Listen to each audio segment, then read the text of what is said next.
มีนะเฮ็ดปวงร้ายเถอะเนาะ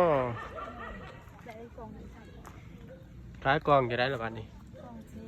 กอง1,10,000ตัวนี้ก็งามเลยเมื่อให้บ้านจะเบิ่งบ้านอันนี้จนบ้านยังไงนี่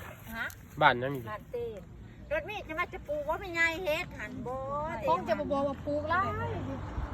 เฮ็ดปวกธรรมศาสตร์เนาะธรรมศาสตร์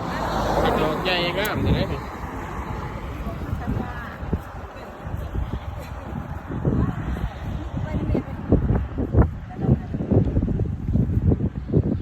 เขาชิบอกว่าแม่นตัดเต้นบานเฮ็ดปวก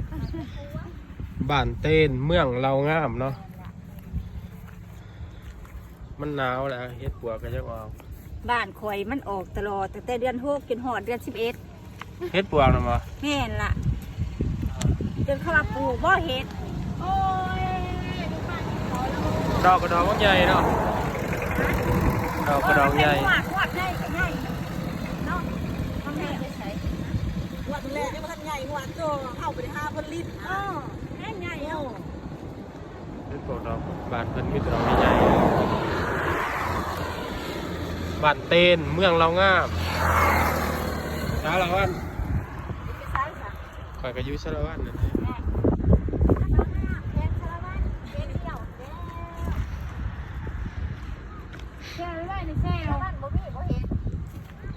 ย่ำนี่มันบ่อยากมีแล้วพระเจ้าจะนอนรถเมล์มากค่ะเขาเนี่ยเบิดหลบนั่นนะหนักกว่าอยากกินน้ำสไตล์กอง1,10,000มานี่มาเด้อมาซื้อที่สวนปั้นเต้นเด้อจากกระบะสิโออันนี้มันเป็นตะยากอันนี้ฮันเจ้าก็มาทาใหม่ๆวะนี่แม่นเลยเอาหน้าเขาเด้อเขาฟองบ่ไหล